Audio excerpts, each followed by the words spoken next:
আসসালামু আলাইকুম, hello lovely users, দেশে দেশে বাইরে সবাইকে ওয়েলকাম টু আত্র কুকিং স্টুডিও। কেমন আছেন সবাই? হোপফুলি সবাই ভালো আছেন, আমরাও ভালো আছি। আর এখন তো শীত পরেই চলে এসেছে, আর শীত মানেই তো পিঠাপুলির দিন। আর শীতে যদি এরকম পিঠাপুলি না খাওয়া হয় তাহলে কি শীত জমে? আর এই যে শীত পড়েছে, আপনাদের ওইদিকে জানি না কেমন শীত পড়েছে, আমাদের এদিকে কিন্তু প্রচুর শীত পড়েছে। সো কাদের এলাকায় কেমন শীত পড়েছে কথা না বাড়িয়ে কমেন্টে জানান। সো আর আজকে কিন্তু আমি মাত্র 2টা উপকরণ দিয়ে তৈরি করে নিচ্ছি খুবই মজাদার এই নারকেলি পুলিটা। এমন কেউ নেই যে ছোটো থেকে বড় নারিকেলি পুলি পছন্দ করে না। আর আজকে যদি ঘরে থাকা মাত্র 2 থেকে 3টা উপকরণ তৈরি করে নিতে পারেন তাহলে তো কোনো কথাই নেই। সো ফার্স্ট অফ অল আমার এই জায়গায় মেন উপকরণ লাগছে নারিকেল আর কনডেন্স মিল্ক। কোনো ধরনের চিনি ইউজ করছি না, চিনি ছাড়াই, আর কোনো ধরনের তিল বা আদার্স কোনো কিছুই লাগবে না। জাস্ট নারিকেল, কনডেন্স মিল্ক আর গুঁড়া দুধ দিয়ে তৈরি হয়ে গেছে। সো ফার্স্ট আমি একটা প্যান বসিয়ে দিচ্ছি, তারপর আমি দিয়ে দিচ্ছি পর্যাপ্ত পরিমাণ নারিকেল, দেখতেই পাচ্ছেন। তারপরে আমি প্রায় এ জায়গায় হাফ কাপের মতো কনডেন্স মিল্ক ইউজ করছি চিনির পরিবর্তে। আর আপনারা যে যতটুকু মিষ্টি পরিমাণ খান ততটুকু দিয়ে নেবেন। তারপর আমি দিয়ে দিচ্ছি গুঁড়া দুধ। আমি এই জায়গায় 10 টাকার একটা গুঁড়া দুধ ইউজ করছি, প্রায় 4 টেবিল চামচের মতো দিয়ে খুব সুন্দরভাবে এই পুরটা তৈরি করে নিয়েছি। আর এই পুরটা দিয়ে কিন্তু পুলিটা খেতে খুবই মজার লাগে। আর এই পুলির রেসিপিটা ডোটা কিভাবে বানিয়েছে সেটার আমি লিঙ্ক আমি আই বাটনে দিয়ে দিব, সেই ভিডিও দেখে আপনারা তৈরি করে নিতে পারেন। এটার ভিডিওটা দেখানো হয়নি, যেহেতু এই ভিডিও আরও আছে, সেক্ষেত্রে আমি প্রেফার করি আই বাটনে দিয়ে দিব, সেখান থেকে আপনারা একটু কষ্ট করে দেখে নিয়ে আসবেন।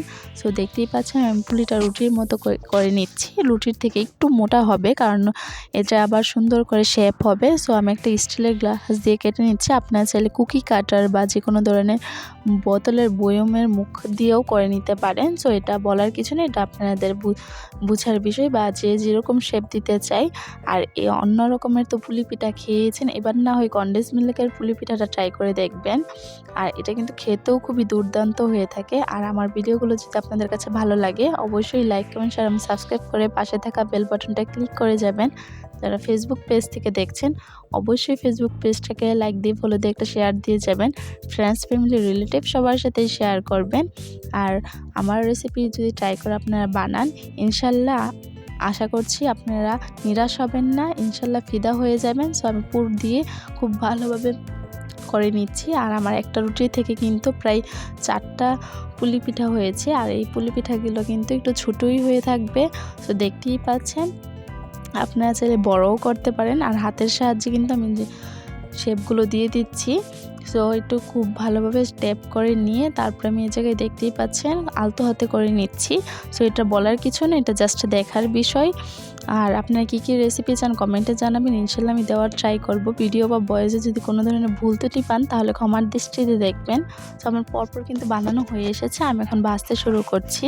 সো অবশ্যই পিঠা ভাজতে গেলে কিন্তু সাদা তেলেই প্রেফার করি, এটা সবাই প্রেফার করবে। সো অবশ্যই চুলার আঁচটা মিডিয়াম টু লোই থাকবে, কোনোভাবে কিন্তু চুলার আঁচটা বাড়ানো যাবে না, তাহলে কিন্তু ভালো হবে না। সো এটাই হচ্ছে পিঠার মেন টিপস। আর এই নারিকেলের পুলির টিপস অ্যান্ড ট্রিক্স সব কিছু কিন্তু আমি এই ভিডিওতে দিয়ে দিচ্ছি। আর আত্মীয় কুকিং স্টুডিও মানেই হচ্ছে অল্প উপকরণে মজার মজার রেসিপি শেয়ার করা, হোক এগুলো হেলদি নাস্তা, স্ন্যাক, যে কোনো ধরনের রেসিপি কিন্তু আত্মীয় কুকিং স্টুডিও পেয়ে যাবেন।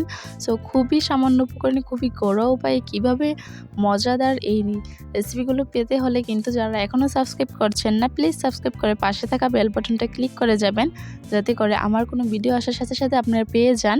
আর এখন কিন্তু আপনারাও আমার একটা ফ্যামিলি, আপস অ্যান্ড ডাউন সব কিছুই আপনাদের কাছে শেয়ার করা।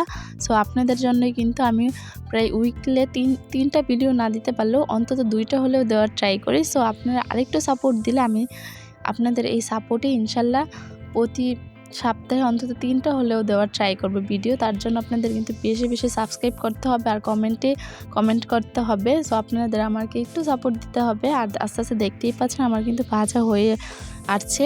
সো আমি খুব ভালোভাবে প্রায় আমার ভাজতে সময় লাগছে 10 থেকে 15 মিনিট, একটু হাতে ধরা সময় লাগবে, একটু ধীরে স্থিরেই ভাজবেন, কারণ সব জিনিসই একটু খাবার জিনিস একটু টাইম ধরে না করলে কিন্তু ভালো লাগে না।